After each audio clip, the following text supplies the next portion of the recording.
Collectively काफ़ी सारी चीज़ों की बात कर चुके हैं कि ह्यूमन वेलफेयर में किस तरह से कौन सी टेक्निक्स जो हैं वो इस्तेमाल हो रही हैं, लेकिन अभी तक जो है वो माइक्रो ऑर्गेनिज़म्स का जिक्र नहीं आया। तो इस सेक्शन में हम उन्हीं माइक्रोब्स का जिक्र करेंगे कि वो किस तरह से ह्यूमन वेलफेयर में अपना रोल प्ले कर रहे हैं। अब अगर हम माइक्रोब्स की बात करें तो उनका जो एक बेनिफिशियल रोल है हमारे वेलफेयर में, उसमें प्रोडक्शन है बहुत सारी चीज़ों की, जिसमें ब्रेड आ जाता है, चीज़ आ जाता है, एंटीबायोटिक्स हैं, वैक्सीन्स हैं, वाइटामिन्स हैं, एंजाइम्स हैं और बहुत सारे और प्रोडक्ट्स हैं जो हम माइक्रोब्स को यूज़ करते हुए बना रहे होते हैं। उसके अलावा माइक्रोब्स जो हैं हमारे एनवायरनमेंट में एक बहुत बड़ा रोल प्ले कर रहे होते हैं कि they are naturally a part of various cycles of nature, जिसमें कार्बन साइकिल है, नाइट्रोजन साइकिल है, उसके अलावा ऑक्सीजन एंड सल्फ़र के जो साइकिल्स हैं, उन सारी चीज़ों में ये जो माइक्रोब्स हैं ये अपना रोल प्ले कर रहे होते हैं। अब माइक्रो ऑर्गेनिज़म्स की बहुत सारी यूज़फुल एप्लीकेशंस हैं, उसमें सबसे पहले फूड इंडस्ट्री आ जाती है। जो माइक्रोब्स हैं वो फूड की जो क्वालिटी है और उसकी अवेलेबिलिटी है और उसकी क्वांटिटी है, इन तीनों चीज़ों को ग्रेटली जो है इम्पैक्ट कर रहे होते हैं।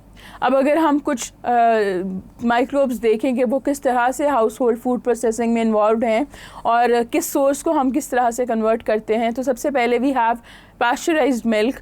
उसको हम स्ट्रेप्टोकोकस थर्मोफिलस या लैक्टोबैसिलस को यूज़ करते हुए योगर्ट बना सकते हैं। फिर हम मिल्क से ही स्ट्रेप्टोकोकस या लैक्टोबैसिलस को यूज़ करते हुए चीज़ बना सकते हैं।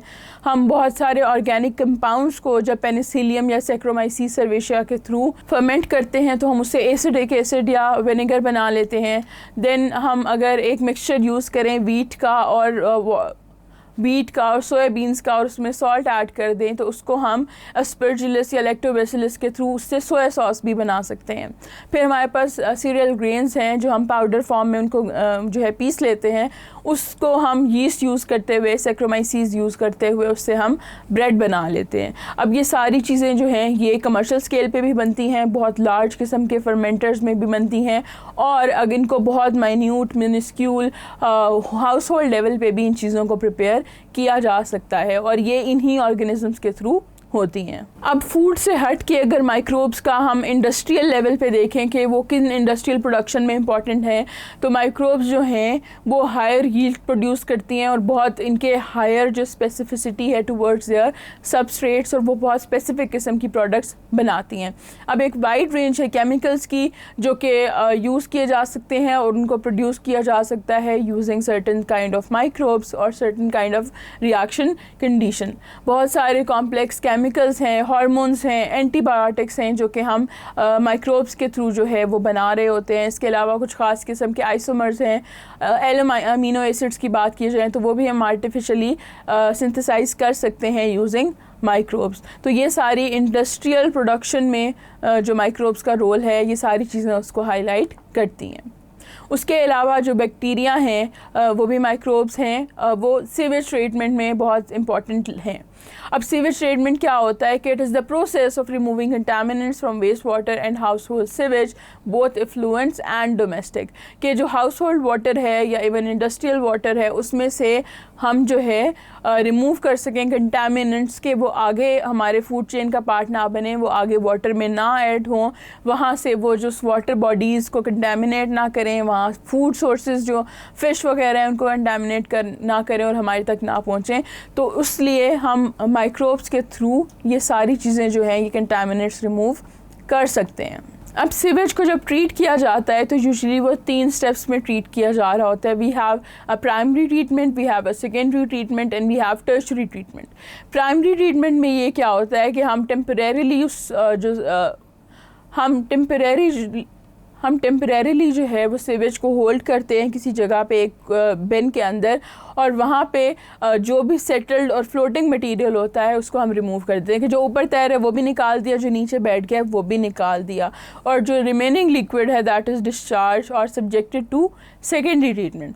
फिर सेकेंडरी ट्रीटमेंट में हम क्या कर रहे होते हैं कि जो डिज़ोल्व्ड और सस्पेंडेड बायोलॉजिकल मैटर होता है उसको हम रिमूव करते हैं। अब ये किस तरह से किया जाता है, it is usually done by typically perform by indigenous water borne micro organisms और it may require separation process के एंड पे उन माइक्रोब्स को हमने उस वाटर से अलग करना है, उस ट्रीटेड वाटर से, और ट्रीटेड वाटर को फिर हम या तो डिस्चार्ज कर देंगे या फिर हम उसको टर्शरी ट्रीटमेंट के लिए भेज देंगे, depending upon the quality of water जो कि हमने आगे डिस्चार्ज करनी है। फिर टर्शरी ट्रीटमेंट में ये होता है कि ट्रीटेड वाटर जो है उसको डिसइंफेक्ट किया जाता है केमिकल के थ्रू या फिज़िकली हम उसको डिसइंफेक्ट करते हैं। किस तरह करते हैं? क्योंकि केमिकल यूज़ किया एक पिन के अंदर, क्लोरीन जो है जिस तरह वो यूज़ किया जा रहा होता है, और भी केमिकल्स हैं, उसको हम डिसइंफेक्ट करके फिर आगे भेज रहे होते हैं रिवर्स में, स्ट्रीम्स में या वेटलैंड्स में, ताकि वो साफ़ पानी आगे जाए और बहुत जो गंदगी उसमें थी पहले वो हम उसको रिमूव कर दें। अब कुछ माइक्रोब्स जो हैं वो ऐसे भी हैं जो एनर्जी प्रोडक्शन में भी अपना रोल प्ले करते हैं। अब देयर आर माइक्रोब्स जो कि एक ही टाइम पे वो सीवेज क्लीन करते हैं और साथ साथ उससे इलेक्ट्रिसिटी भी प्रोड्यूस कर सकते हैं। होता कैसे है कि जो स्लज है जो सीवेज ट्रीटमेंट में उसको हम क्या करते हैं, it is fade into enclose tanks. Anaerobic digesters होते हैं, बड़े बड़े टैंक्स होते हैं। एनारोबिक का मतलब कि ये रिएक्शन जो है ये ऑक्सीजन की एब्सेंस में हो रहा होता है, उसके वो लॉक्ड होता है, उसके अंदर ऑक्सीजन नहीं जा रही होती।